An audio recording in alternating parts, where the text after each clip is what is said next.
Hey, good morning. Paige Browning here. It's Saturday. This is Seattle Now. Today we're bringing you the best from the KUOW Newsroom. Removing a child from their home can be very harmful for them.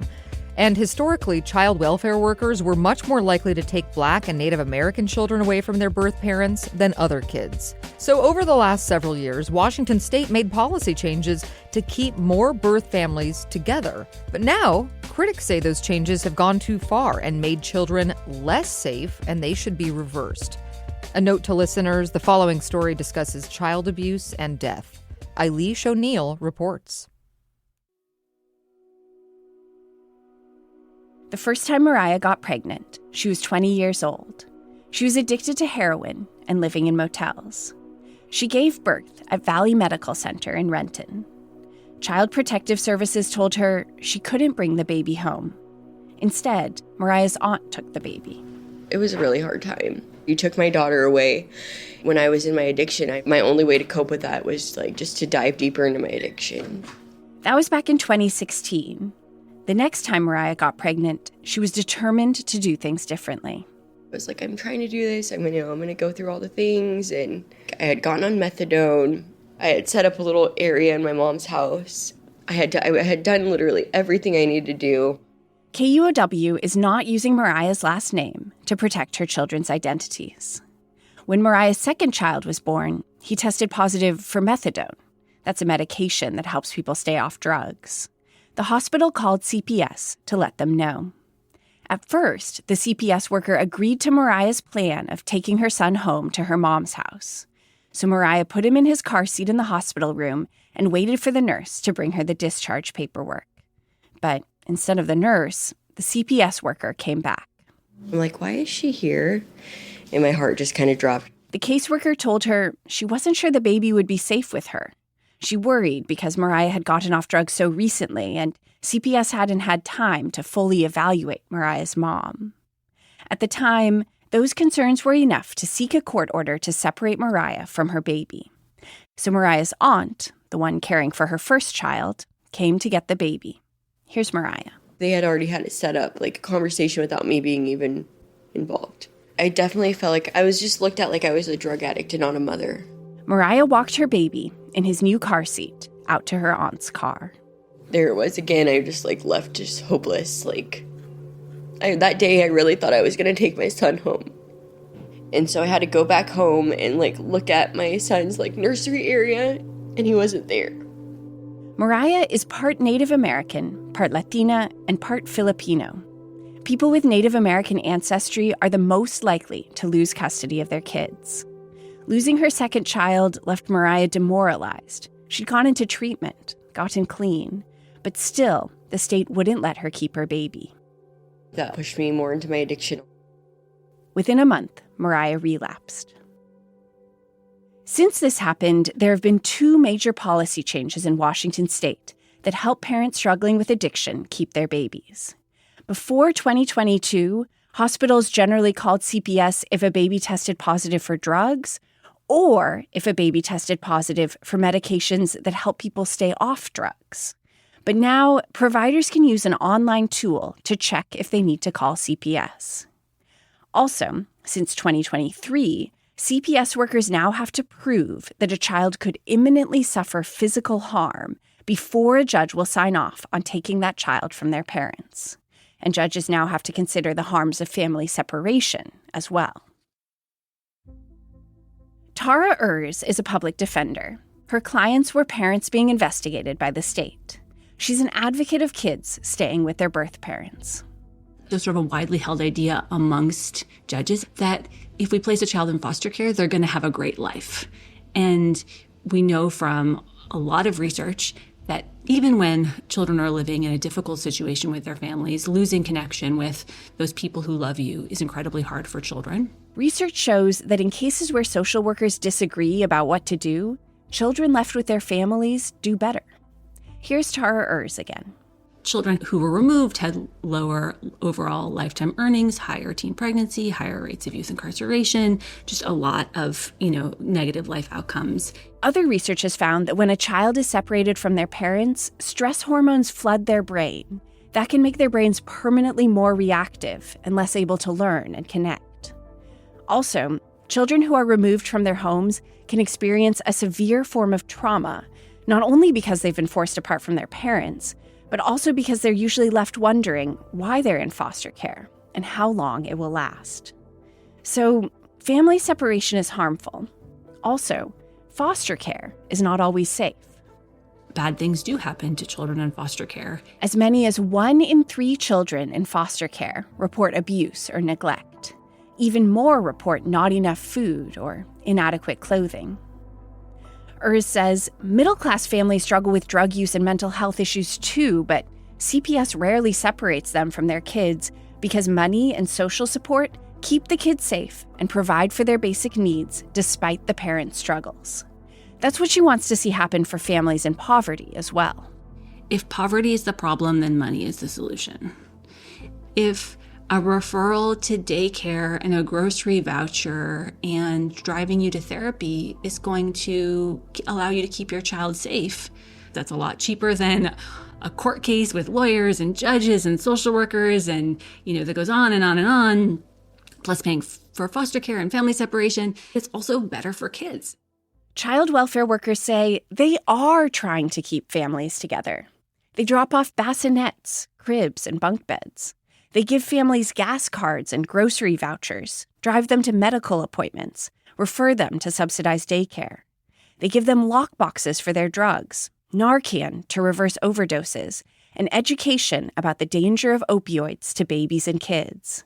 But they say as hard as they try, some kids still aren't safe with their birth families. And now, some say, the bar for family separation is too high, and kids are being left in unsafe homes.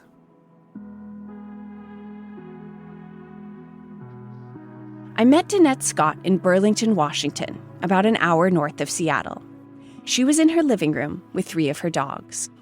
So that's Moses and Job and Angel's you can see her little ears.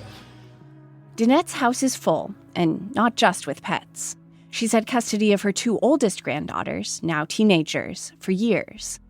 In April 2022, her daughter Juliette had another baby named Avril. Danette decided to let them move in, too. I want to give, Juliette every opportunity to redeem herself as a mother to the other girls.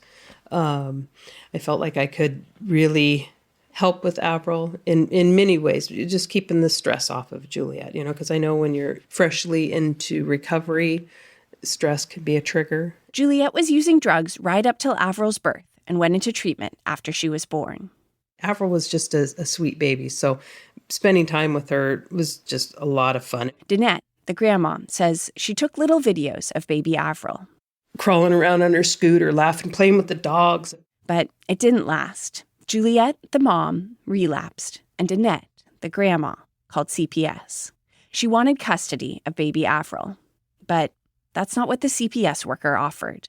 She says, Avril's in a safe home. I have no concern about that. After all, baby Avril was with her grandma Danette, who doesn't do drugs and was helping take care of her.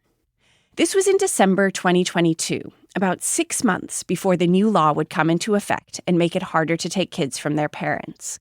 But child welfare workers say it had already become the de facto policy. She said, well, there's nothing really that we can do. After the caseworker left, so did Juliette, taking baby Avril with her. Danette didn't hear from them again until nearly 6 months later, when her daughter called her from the hospital. Baby Avril, 13 months old, had been exposed to fentanyl and was unconscious on life support. Danette got in her truck and started driving south. And I get there and, there's probably 7, 10 people working on Avril, and they're Chaplain came and talked to me, and then I was like, oh my God, she's actually dead. She wasn't, not yet, but she died later that night. Danette asked if she could say goodbye. I went in and, just gave her a kiss and told her goodbye and that we love her and we'll see her soon. And it was okay. She's not going to have any more pain. A state report confirms the details of baby Avril's story. Her grandma, Danette, blames what happened on Washington's new child welfare policies. This Keeping Families Together Act is what's killing a lot of these babies, because Avril would still be alive if they would have just that day said, Juliet, while you're testing positive, we're going to leave the baby under your mom's care. I could have called the police when she tried to leave, and Avril would still be here and she would still be alive. I talked to a lawyer who works with moms like Juliet about Avril's story. He said it's true that under the new law, Juliet could likely keep her daughter, and that under the old law, it would have been more likely for her grandma Danette to get custody. But that doesn't mean the state couldn't have gotten involved. The caseworker could have made a safety plan with the family. That would have put the courts in charge of making sure baby Avril stayed in her grandmother's house. In fact, since June of last year, Washington state has required formal safety planning whenever a parent is addicted to opioids and has a child under 3. So baby Avril's story would not unfold the same way now. Danette showed me a slideshow she made to help remember her granddaughter. She was actually a living human being that deserved better. She deserved to live a happy life. She's got a happy family. It would have been a safe, not just a safe, but a thriving environment that she could have had a great life.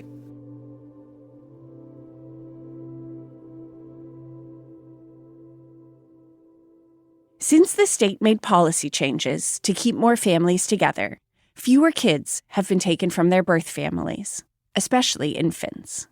But over the same time period, more babies and children of families who've been investigated by CPS have died. Kids are being left in unsafe situations. Jeanette Obelts is a child welfare supervisor in King County and chair of the Child Welfare Policy Committee of the Washington Federation of State Employees. In the last 3 years, 52 kids died after their families had been investigated by child welfare workers. I read the reports for each death. In some cases, the committee reviewing the case said there was nothing the social worker could have done to prevent the death. But in other cases, CPS workers saw active safety threats but made no effort to take custody of the children. And at times, they made crucial mistakes. Take the case of a 6-week-old baby who died of exposure to fentanyl and meth. The department said at a decision-making meeting that the newborn had tested negative for fentanyl, which was wrong. And the caseworker was told to make a safety plan with the family, but never did. In many of the cases where a worker could have done more or made a mistake, they were new to the job or overwhelmed by their caseload. Here's Jeanette Obelts again. We, as a union, testified against this legislation because it gave us 0 additional caseworkers. Obelts says the department is short-staffed, burnout is high, and people leave all the time. So often social workers completely new to the job are being asked to work complicated cases. A spokesperson for the state's child welfare agency responded that in 2025, turnover was at its lowest point in 5 years, and the department has asked the legislature for funding for more caseworkers. Some of the state's reports about children's deaths describe extremely troubling situations, but say they didn't meet the new legal standard for the state to intervene, that is, imminent physical harm. In one case, a teenage mom in Yakima struggled to understand what to feed her baby and toddler and how much. The family lived with more than a dozen cats, and the mom couldn't manage to keep the home clean of cat feces and urine. And whenever social workers came by, her toddler was in her crib, alone in a dark room. I checked with a child welfare worker and a public defender who both told me that in the past, these kids would likely have been separated from their mom. But because of the state's policy changes, they weren't. Here's Jeanette Obelts again. There is no technically immediate, imminent risk of physical harm. But we know from research that a child raised in that kind of very neglectful environment, there are long-term brain development consequences. There are long-term emotional harm consequences. In the end, the younger child, a 7-month-old baby, died, and her 2-year-old sister was found near death, suffering from extreme malnourishment, and was life-flighted to Seattle Children's Hospital. The state's child welfare agency declined to comment on this specific case, But since this happened, the region's child welfare office has changed its policies about what to do when a parent doesn't want services but is clearly unable to care for her children. Obelt says what's currently happening is that CPS workers often walk into homes they believe are dangerous for children, but they feel they can't prove an immediate safety threat, so their hands are tied. They have to leave the child.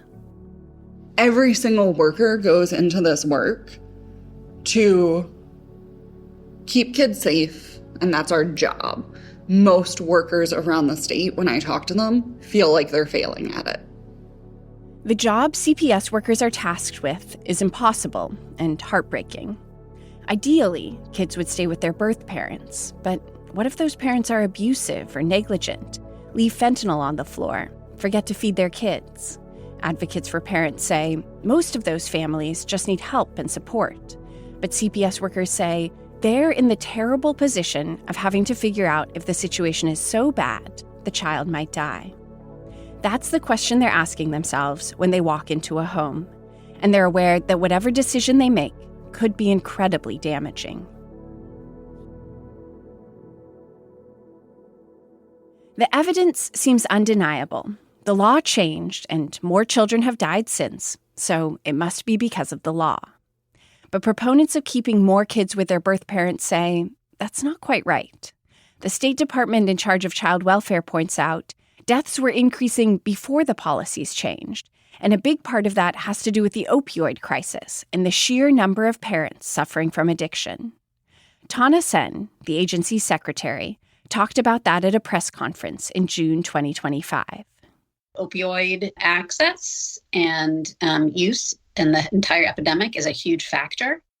Sen said, in communities where more people are using opioids and dying of overdoses, more children are also dying. Adam Balut is a public defender and a founder of the First Legal Clinic, which helps birth parents. He says anytime caseworkers are concerned, they can still ask a judge for family separation, even under the new law. The department still retains full power to file on every single family that they investigate. And Balut says family separation doesn't necessarily prevent deaths.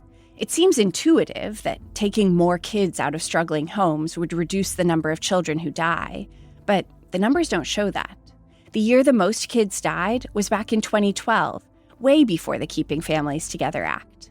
At that time, caseworkers took nearly twice the number of kids from their families as today. So Balut says more family separation isn't the answer. The solutions for this crisis aren't necessarily very sexy. They involve funding resources. They involve funding housing, making treatment available for families that need it, and expanding access to treatment, safe storage. Balut says also, someone who has the power to take your kids away from you isn't the best person to offer help. When parents are being investigated by CPS, they often don't feel safe to admit what their problems are, what their needs are, how someone could help. That parent might say, I need nothing, to the social worker, fearing that giving an honest explanation of what they do need could be weaponized against them. To say, and they didn't even have a bassinet or they didn't even have a crib ready. And so who is approaching families and offering help matters. Back in Renton, after Mariah lost custody of her second baby, I kind of just gave up. I lost all hope. She went back to using, got pregnant a third time, and lost custody of that baby too. She wouldn't leave her baby, so hospital security escorted her out. In 2023, her aunt adopted all three of her children. She found out from her aunt's Facebook page. I looked at her profile picture and they were at the courthouse wearing shirts that said, I finally got you forever, or something like that. Then, in late 2023, Mariah found out that she was expecting her fourth baby. Just like with her second baby, she was determined to do things differently. And this time, the law was on her side. I also went in there with the mindset of, like, I'm going to bring my baby home. Like, I'm going to be his mom. He's going to know me. I'm going to raise him. Mariah went to a short treatment program for pregnant people at Swedish Hospital. And then from there, she went to a 6-month residential program. She got out a month or so before her due date in June 2024. And she and her partner, the father of all 4 kids, set up a home together. He'd gotten sober shortly before she had. Mariah had delivered her first 3 babies at Valley Medical Center in Renton. But for her 4th baby, she decided to schedule a C-section at Swedish First Hill. I think one of the best decisions I could have ever made was having my son at Swedish. It was just way more compassion. I really felt like they wanted to see you succeed there. I didn't feel any judgment from any of the nurses. It was just a way different experience. After she delivered her baby, a hospital social worker asked her about her living situation and how long she'd been clean. Then the social worker told Mariah everything seemed fine. She wasn't going to call CPS. I think I cried, actually. I get to walk out of the hospital with my baby. I'd prayed to God, multiple occasions, asking to, have another chance to be a mother. When the social worker was like, yeah, there's no problem here, I was like, wow, that's God answering my prayers. As Mariah and her partner got ready to leave the hospital, they had trouble figuring out their son's car seat. It was giving me anxiety because I was like, I want to get out of this hospital with my son. And it was bringing up old memories of not being able to leave.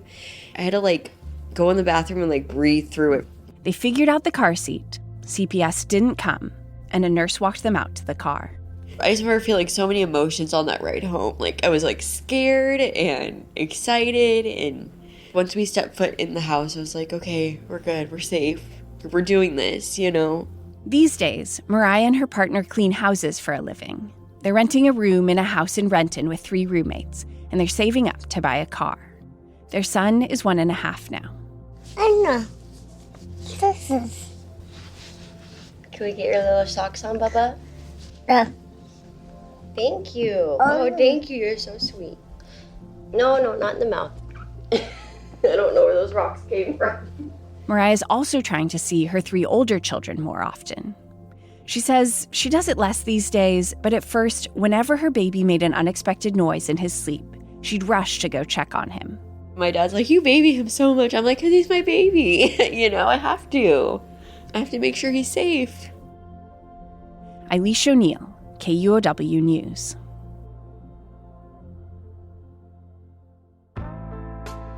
Thanks for listening to Seattle Now, and thanks to our generous donors for your support. You can help us out by giving a gift at the link in the show notes, and it always helps us when you follow the show or rate us on your podcast app. Eilish O'Neill reported this story while participating in the 2025 Child Welfare Impact Reporting Fund of the USC Annenberg Center for Health Journalism. The fund provided training, mentoring, and funding to support this project.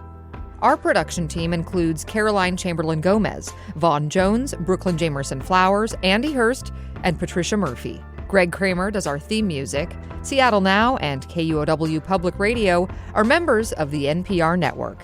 I'm Paige Browning. See you soon.